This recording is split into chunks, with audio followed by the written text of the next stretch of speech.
Yes guys, David Speaks Football here, back again to review West Ham Man United on the pre-season, what we're calling this, the Premier League Summer Series. Just finished working out, I'm trying to grow these guns.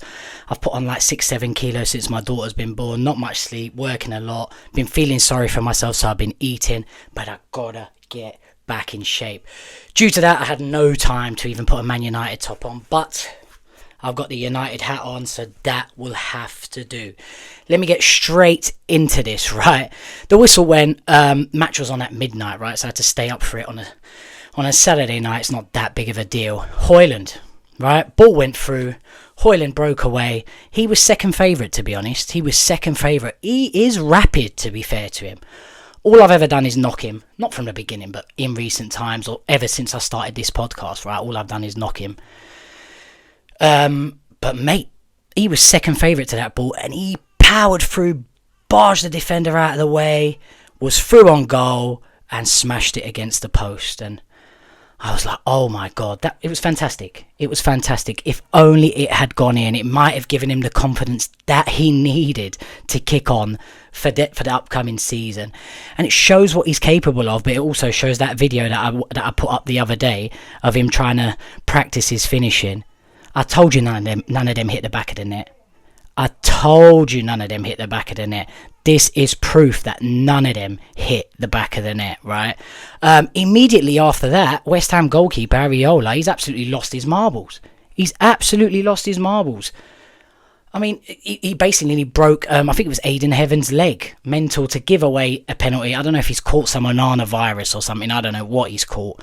But completely lost his head, couldn't come collect the ball, I think it was, and went to make amends for his error and just smashed into Aiden Heaven. I mean, I don't know what his new trim's about as well, and that was a penalty, which Bruno obviously takes. I mean, I may have to clip this up, right? But Bruno is the most clinical penalty taker in the world. Straight up. Like, there's no better penalty taker in the world than Bruno. You know, there used to be that question, who would you put your money on to take a penalty for you if your life depended on it? I swear, it's on Bruno. I don't know where you lot are at with it. I'm going to clip this up. Is there a better penalty taker in the world right now than Bruno Fernandes? Everyone calls him Fernandes. Give him the credit. He is the best penalty taker in the world right now. I remember when Cristiano Ronaldo came back to United and Bruno took a penalty off him. I think that's the last one he missed. Ever since then, I have not seen him miss a penalty. The guy is clinical. By the way, Dorgu was the one that ran forward, by the way, to win that penalty and cross the ball in. Listen, he was great yesterday, Dorgu. I'd knocked him a few videos ago, but he was fantastic yesterday, running forward. His end product still isn't, that was my point. His end product is not great. But I mean, the guy's got some energy. It was an interesting battle actually between him and Aaron Wan-Bissaka. It also kind of makes me prove my point. They're not much different. I know they play on opposite sides, but you know, we should have kept Aaron Wan-Bissaka is what I'm saying. But Dorgu was fantastic yesterday. I'm not gonna knock him. Bruno again, this was in my last video, the one just before this. He panics when he passes, you know. He collects the ball and he just panic passes, tries to knock it here, tries to knock it there. He just has no composure in that midfield. We need a midfielder desperately to play that role. Bruno's fantastic, right? And obviously he scores 2 goals in this game and his second goal is fantastic, beautiful. But that's what he is. He gets the ball and he's very much a one touch, go, bang. Takes a touch, bang, he wants to get rid of it. He's got no composure and sometimes his passing is just all over the place. The connection between him and Cunha's not quite there. You can see they're trying to create some sort of chemistry. And listen, us United fans want to pray that it does happen and it does come, but it's not quite there yet. Hojlund had another chance thereafter. I think it was on the edge of the box. And again, I don't want to put this clip up again, but I may have to. He done exactly what we saw in the clip. Just hoofs it into row Z. If there's a letter after Z, that's where the ball ended up. I mean,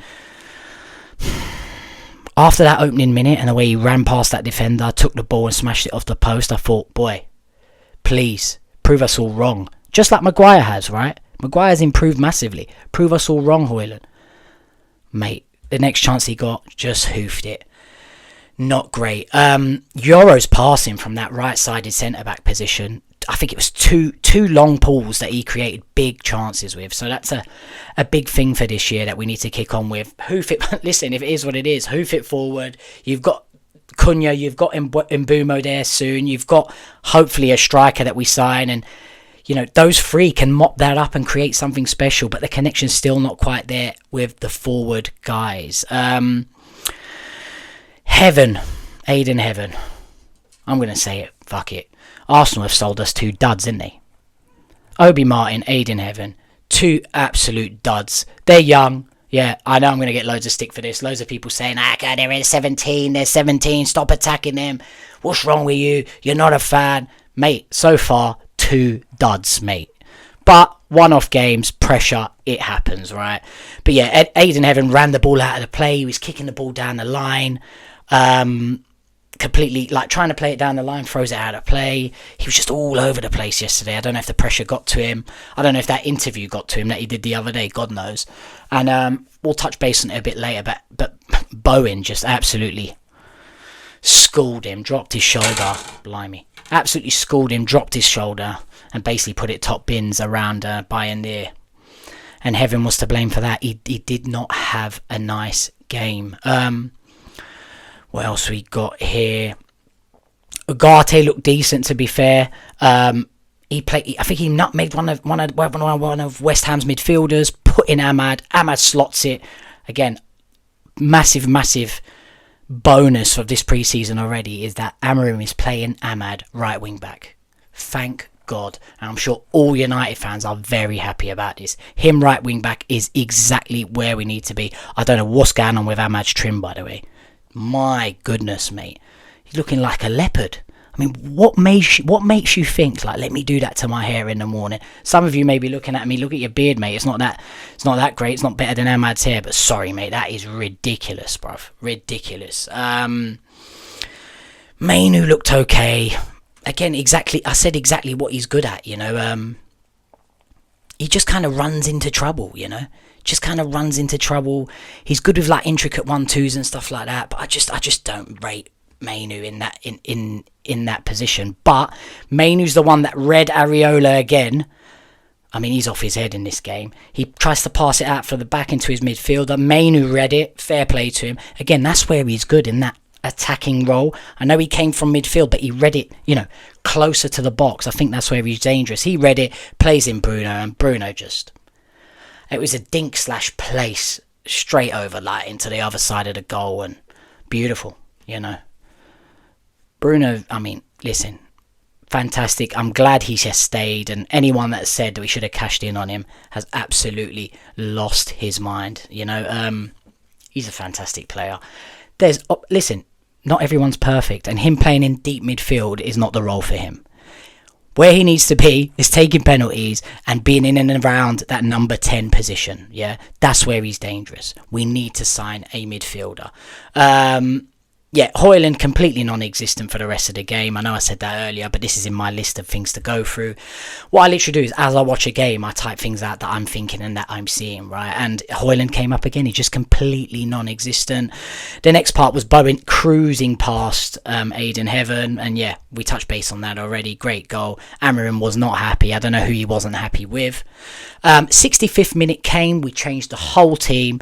I'll put the changes up here on the screen so you know who came on and who came off. The minute that happened, we completely lost control of the game. Completely. But here's a shout for you. Paqueta came on for West Ham, and the commentator said that he's being cleared of all his match fixing. It's not confirmed, but he's being cleared of all his match fixing, right? He came on and completely controlled the game. Granted, we completely changed our team, changed our midfield. I think Darren Fletcher's son came on. You know, what about job for your mates? I mean, that's still going on, right? He may be a decent player. I haven't seen him play before, so let me just chill out with the harshness. But Paqueta just took over the game. Completely took over the game, which, here's another clip for you. If Paqueta is not guilty, and he's not being banned or found guilty of anything, sign him up now. United fans, would you take Paqueta in that midfield? Does he fix the issue that we have? I think he does. Him and Ugarte in our midfield. La Boche, mate. Absolutely La Boche. If Paqueta's not guilty, sign him up now, Emery. Have a word with him quickly. He took over the game. We completely lost control of the game. Chido Obi came on. Not his fault, but completely non-existent. But the reason he was non-existent is we did not have the ball. I mean, second half was atrocious. It was absolutely atrocious from Man United. Mount came on. I mean, I think Sancho's our worst signing in the last 10 years, right? But Mount is second. I mean, he's got no pace. He's got no strength. His tech is average. It is. And he's still running around here with that number 7 on his back. It's just mental, mate. It was a smelly second half. And if it wasn't for Bruno, I mean, we would have lost the game again. Yeah, I know he didn't win the penalty. We'll give that to Dorgo, but Bruno slots the penalty with ease. And Bruno's amazing techers and eye for goal saves the day again. Otherwise, we would have lost this game. And I know we've gotten rid of Rashford. We're trying to get rid of Sancho, Garnacho, Anthony. But our second team now is looking non-existent. Listen, I'm happy we've got rid of these guys. But our depth in squad is not there at all anymore. So yeah, tough times.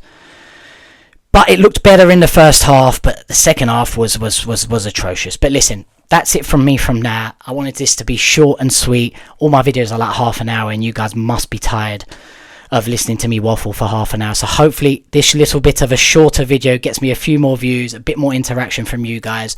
But either way, let me know what you thought about the performance. I think first half was decent. Cunha still looks great, right? You can see what he's going to add to it. It was a shame we didn't have Mbeumo making his debut. I think he'll make his debut in his next game, maybe the one after. That will be interesting to see how that materialises and see if they can create some sort of chemistry. Bruno, fantastic as always. Midfield still an issue. And listen, Bayern dear, it is what it is, right? We need a goalkeeper still, and we need a midfielder.